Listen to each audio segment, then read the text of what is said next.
Hello, everyone. I am Corion, your witch in residence here on YouTube. And last week we discussed Kenobi and Ben Kenobi or Obi-Wan Kenobi's journey. But if we're going to fully examine this, we have to examine the other side of the coin. Just as there is light, there must always be dark. So let's take a look at Reva, the dark side Sith Inquisitor that we have on here, and see how her journey parallels that of Kenobi and what could happen if we decided to take the journey less traveled. Before we do that, though, I just wanted to say first, thank you. We're up to 80 subscribers, so we are growing and becoming a far larger community than I had ever thought. I have set the goal that for June, I would like to hit 100 subscribers, but I need your help to do it. So if you would be as kind as you could be and like and share, and if you have not yet subscribed to this video, please consider doing so. It really helps out and it sends a message to YouTube that positivity and good philosophical thought is just as important as the angry discussions that we see elsewhere. So please consider that. Now, with that obligatory ritual out of the way, let us dive in. So, we need to start by understanding that at the start of this show, Reva is in almost the exact same position as Obi-Wan is. She has been broken. She has lost everything. That scene at the beginning where we watch the younglings falling in the Nightfall or Order 66 moment give us a clear idea of who she is, right? They refer to her as a street rat and what have you, but it could very well be that she escaped the fall of the temple, was forced to live on her own, and was eventually found and taken in by these inquisitors, and taught some very unique lessons. Okay, chief among them is, which is primarily the Sith ideology as I understand it, is if you have power, you cannot be broken by people without it.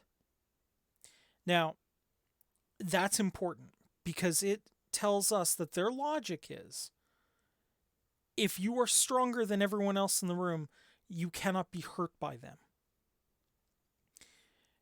This is a very powerful, a very intriguing premise to somebody who is very young and impressionable. And it gives them the sense that through power I can break my chains. I don't have to be afraid of anyone anymore.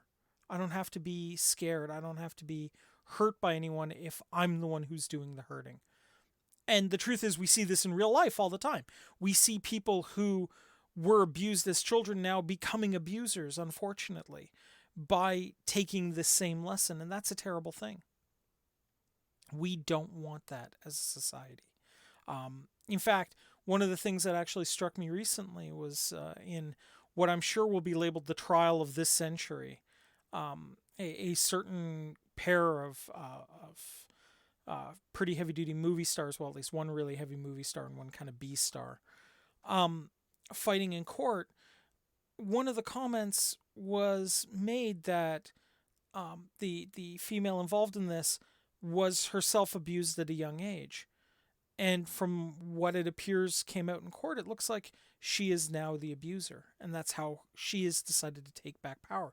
So we see these analogs in real life. And we pity those people who have that worldview because that's a pretty sad and pretty dark place to live where you have to be the strongest all the time. But that is how she's coped with her loss, with her pain, is by deciding to be the most powerful person in the room. Ultimately, where is that going to lead her? Well, after she defeats Obi-Wan, which I believe she's ultimately using as a means to an end, and becomes the Grand Inquisitor, which she killed herself, she's now going to have to watch out for everyone else around her.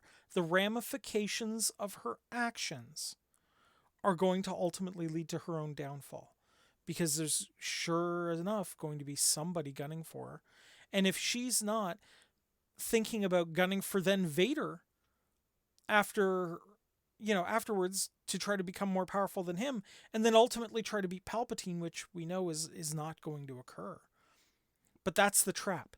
That is the trap of seeking power for protection. Ultimately, we gain safety and security by relying on each other in our community. By working together cooperatively and collectively, we ensure the survival of all. Okay, in less conscious beings on the planet, they refer to it as herd instinct. Well, humanity has that too. I mean, look, even carnivores have that mentality. It's called pack mentality, right? That the concept is that we are stronger together than when we are alone. And that's an important thing to remember. We as a group, as a society, as a people, need to band together and pool our strengths. Because when we become stronger together, when we grow together and become a unified community, it's a lot harder to tear one of us down when all of us are there to stand in opposition. This isn't the Sith way, though. The Sith way is to do it all your own, is to be on your own, on your lonesome, trying to fight the unstoppable. So ultimately, in my opinion, both the Jedi and the Sith miss the point, because one believes that through passion, through conflict, they gain strength, and the other one believes that through order they gain strength. The truth is, both must be balanced. We can gain power through order by building community, by being one, and ultimately finding a true balance, if you will, of the Force. So what I'm going to suggest today for homework is actually fairly simple, and it's going to sound weird, but hear me out on this. I would like each and every one of you to try to build up your community just slightly. Do something for a member of your community that's unexpected and welcome. Okay? For example, what I'm going to do is I'm going to call out the wonderful YouTubers that have been so kind to my friends and this channel. Maria and Maria with Teen Telly, and PJ at Orville Nation. I'm going to put links in the description below. Please check out their channels. Give them a subscribe as well, because we all grow together. And if we all become a stronger community together, a network of shows that appeal to you guys, that you want to watch, we all get better. And if we all get better, then you're going to get a better experience overall. So that's what I'm going to do.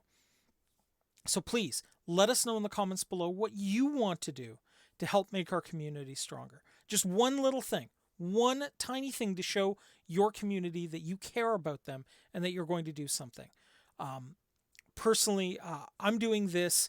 I know some other people that I've talked to already about this YouTube video are discussing doing things like planting plants in their community, or reaching out to a neighbor that's had a hard time, say, taking care of their lawn. Whatever you feel you are comfortable with doing, I really implore you to go and do it and show the community and really the world at large that we are all in this together.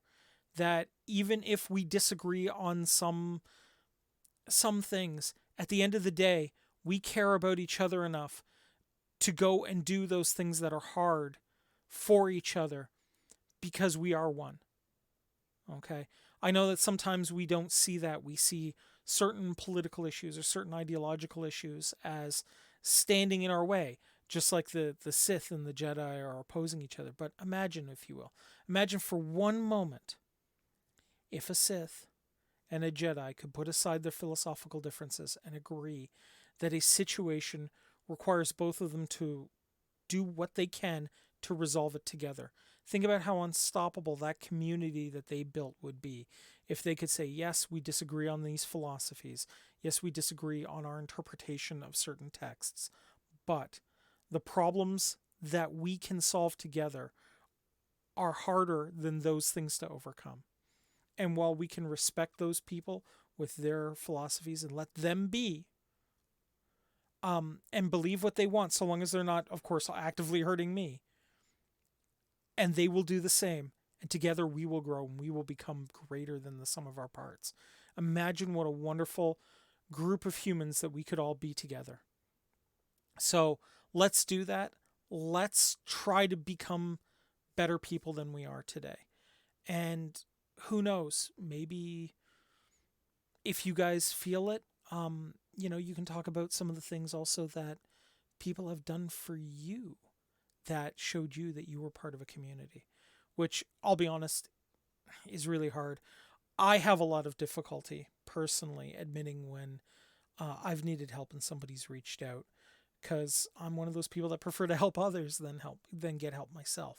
So when it does happen, it means a lot to me, and so to the people that reach out to me as well, guys, you are amazing. And to all my subscribers, you guys are amazing, and thank you for reaching out and building this community with me. Um, I'm just the mouthpiece for the community. I'm just making suggestions. You guys are the heart and soul of it. And it's wonderful that you guys listen to me, but I want to hear from you guys as well.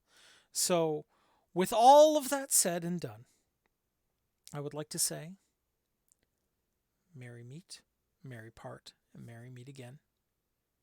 Everybody go and have a wonderful week, and I will see you again soon. Take care. Bye bye.